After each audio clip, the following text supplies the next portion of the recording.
दुर्गा पता नहीं कहाँ से आ जाते हैं, दुर्गा पता नहीं कहाँ से आ जाते हैं। बिलीफ क्या कहता है हमारा, जो हम सब लोगों की कंडीशनिंग हो रखी है बचपन से आज तक भगवान से रिलेटेड, क्या माइंड में बैठा हुआ है सबके, क्या बैठा हुआ है कि बहुत सारे भगवान हैं, है ना।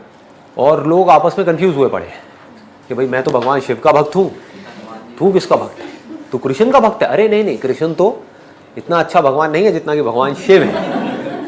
मतलब उसमें भी लोगों की लड़ाई हो रही है आपस में। उनसे पूछो क्यों आप इस भगवान की पूजा करते हो, क्योंकि ये भगवान बेटर है। भगवान को भी मार्क्स दे दिए 10 में से 10 नंबर, 10 में से 9 नंबर, 10 में से 8 नंबर, और सबको 10 में से 10 वाला भगवान चाहिए। बट ये बच्चों जैसी सोच है। अगर आप किसी भी स्क्रिप्चर को स्टडी करोगे, जो रियल स्क्रिप्चर है, रियल स्क्रिप्चर किसी भी रिलीजन का, उसको स्टडी करोगे, उसमें बिल्कुल क्लियर तरीके से आपको बताया जाएगा कि हर फॉर्म में एक ही भगवान है। भगवान दो नहीं हो सकते, नहीं तो उन दो की आपस में लड़ाई हो जाएगी, होनी है, कॉन्फ्लिक्ट क्रिएट हो जाएगा। सोच के देखो, दो बड़ी बड़ी पावर्स अगर आपस में टकरा जाए, दो भगवानों की आपस में लड़ाई हो जाए, तो हम लोग कहां जाएंगे, ये दुनिया कहां जाएगी। ठीक है ना। तो भगवान एक ही है। मेरा पहला सवाल सर जी से ये है कि भगवान और अल्लाह एक ही है, और मेरा दूसरा सवाल ये है कि अगर पहले एक सवाल का जवाब ये कर लीजिए, फिर इंशाल्लाह दूसरा सवाल करें। क्या भगवान और अल्लाह एक ही है? इस सवाल के दो रुख हो सकते हैं, दो रुख। आप कॉमर किधर लगाते वो इंपॉर्टेंट है। अल्लाह और भगवान एक है? हाँ एक है, एक ही है, दो तो नहीं है। अगर कहेंगे कि अल्लाह और भगवान यकसा है, तो सवाल दूसरा रुख ले लेता है। इसका जवाब, अगर आप पूछना चाहते हैं कि अल्लाह और भगवान एक है, तो बेशक एक है। अगर आप पूछना चाहते हैं जो अल्लाह और भगवान, जो हिंदू लोग जो भगवान में मानते हैं और मुसलमान जो अल्लाह में मानते हैं, वो एक है, तो मेरा जवाब इसमें ये कि अगर आप सही तरीके से हिंदू धर्म की किताबों का मुताला करेंगे और सही तरीके से इस्लाम धर्म की किताब का मुताला करेंगे, तो दोनों यकसा है, वही है। लेकिन अगर जो मजहब के धर्म अधिकारी है उनकी बात सुनेंगे, जो किताबों के हवाले से दूर है, किताब के पैगाम से दूर है, तो हो सकता है आपको गलत राय मिलेंगी। जैसे मैंने फरमाया था मेरे तकरीर में कि कुरान में लिखा है, सूरह इखलास में सूरह नंबर 112 आयत नंबर 1 में, कुल हुवल्लाहु अहद, कहो कि अल्लाह एक है। उसी तरीके से आप जब हिंदू मजहब की किताब का मुताला करते हैं, आप पढ़ते हैं, उसमें लिखा है छंदोग्य उपनिषद में अध्याय number 6 section number 2 shloka number 1 में लिखा है एकम एविदित्यम, भगवान एक है, ईश्वर एक है, दूसरा नहीं है। लिखा है श्वेताश्वेतर उपनिषद में चैप्टर नंबर 6 श्लोका नंबर 9 में, नाचस्य कसिज जनिता न चदीपा, उस भगवान के कोई वालिदैन नहीं है, कोई रब नहीं है। भगवान का कोई माँ नहीं है, कोई वालिद नहीं, कोई सुपीरियर नहीं है। लिखा है श्वेताश्वेतर उपनिषद में चैप्टर नंबर 4 श्लोका नंबर 19 में, नात्यस्य प्रतिमास्ति, उस ईश्वर की कोई प्रतिमा नहीं, कोई पिक्चर नहीं, कोई पेंटिंग नहीं, कोई फोटोग्राफ नहीं। तो जब आप मुताला करेंगे हिंदू मजहबी किताब का, जिक्र है यजुर्वेद में पाठ नंबर 40 मंत्रा नंबर 9 में, अंधात्म प्रविशंति या असंभूति मुपास्ते, ये संस्कृत श्लोक है जिसके मानी है अंधात्म, अंधकार में, प्रविशंति दाखिल हो रहे हैं। जो लोग असंभूति की पूजा करते, असंभूति की माने नेचुरल थिंग्स, कुदरती चीजें, हवा, पानी, आग। यजुर्वेद में लिखा हुआ है अंधकार में दाखिल हो रहे हैं वो लोग जो कुदरती चीजों की इबादत करते हैं, पूछते हैं, जैसे कि हवा, पानी, आग। और आगे लिखा हुआ है और घोर अंधकार में दाखिल हो रहे हैं वो लोग जो संभूति की पूजा करते हैं। संभूति की मानी इंसान की बनाई हुई चीजें, जैसे टेबल, कुर्सी, बुत वगैरह।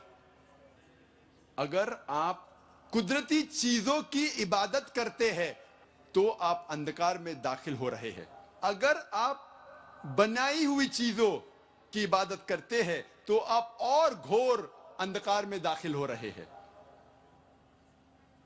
और ऋग्वेद में सिर्फ किताब नंबर 2 पाठ नंबर 1 में 33 सिफत 33 नाम खुदा के दिए गए हैं। इनमें से एक है ऋग्वेद किताब नंबर 2 पाठ नंबर 1 मंत्र नंबर 3 में ब्रह्मा। ब्रह्मा कहते हैं अंग्रेजी में क्रिएटर। जब हिंदी में कहते हैं इसे कहते हैं बनाने वाला, और जब उर्दू या अरबी में कहते हैं इसे कहते हैं खालिक। हम मुसलमानों को कोई एतराज नहीं अगर कोई अल्लाह को खालिक कह रहा है या बनाने वाला कह रहा है या क्रिएटर पुकार रहा है। लेकिन अगर कोई शख्स कहता है कि ब्रह्मा वो है और उसको एक अक्स देता है, एक प्रतिमा देता है और कहता है कि उसके 4 सिर है और हर सिर पे एक मुखट है, तो हम मुसलमान इस पर एतराज करते हैं। और आप श्वेता स्वतारा उपनिषद पाठ नंबर 4 श्लोक नंबर 19 के खिलाफ जा रहे हैं, जिसमें लिखा हुआ है न तस्य प्रतिमा अस्ति। उस खुदा, उस भगवान का कोई भी प्रतिमा नहीं है।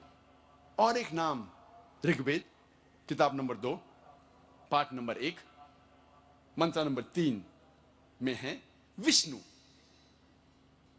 विष्णु अंग्रेजी में है सस्टेनर, चेरिशर। हिंदी में हम कहेंगे पालने वाला, उर्दू या अरबी में कहेंगे रब। हम मुसलमानों को कोई एतराज नहीं अगर कोई कहता है कि अल्लाह रब है या पालने वाला है या चेरिश या सस्टेनर है। लेकिन अगर कोई शख्स विष्णु को कोई अक्स देता है, कोई प्रतिमा देता है और कहता है कि विष्णु वो खुदा है जिसके 4 हाथ है, एक हाथ में है चक्रा, दूसरे हाथ में है शंख, और वो पानी पे जा रहा है सांप के ऊपर या हवा में उड़ रहा है गरुड़ा पे, हम मुसलमान इस पर एतराज करते हैं। और आप यजुर्वेद पाठ नंबर 32 मंत्र नंबर 3 के खिलाफ जा रहे हैं, जिसमें लिखा हुआ है न तस्य प्रतिमा अस्ति। उस खुदा, उस भगवान की कोई भी प्रतिमा नहीं है। ऋग्वेद में लिखा हुआ है किताब नंबर 8 पाठ नंबर 1 मंत्र नंबर 1 में मां चिदन यदि संसद। भगवान एक ही है, सिर्फ उसकी पूजा करो, सिर्फ उसकी तारीफ करो। ऋग्वेद में लिखा हुआ है किताब नंबर 6 भाग नंबर 45 मंत्र नंबर 16 में या एक इतमुश्ती ही, एक ही खुदा है, एक ही भगवान है, उसकी सिर्फ तारीफ करो, सिर्फ उसकी पूजा करो। और हिंदू धर्म में बुनियादी उसूल, फंडामेंटल क्रीड है एकम ब्रह्म द्योत्या नास्ते नेहना नास्ते किंचन। भगवान एक ही है, दूसरा नहीं है, नहीं है, नहीं है, जरा भी नहीं है। There is only one God, not a second one, not at all, not at all, not in the least bit. जब हम हिंदू धर्म की किताबों का मुताला करते हैं, हमें पता लगता है हिंदू धर्म में खुदा, भगवान का सही तस्वुर। मैं हमेशा हवाला देता हूं, तो किसी को भी शक है, किसी को भी शुबा है, तो घर पे जाके चेक कर सकता है, या इंटरनेट पे जाइए, आप टाइप करो, वेद भी इंटरनेट के ऊपर है, कुरान भी इंटरनेट के ऊपर है, टाइप करो, रेफरेंस टाइप करो, आपको हवाला मिल जाएगा।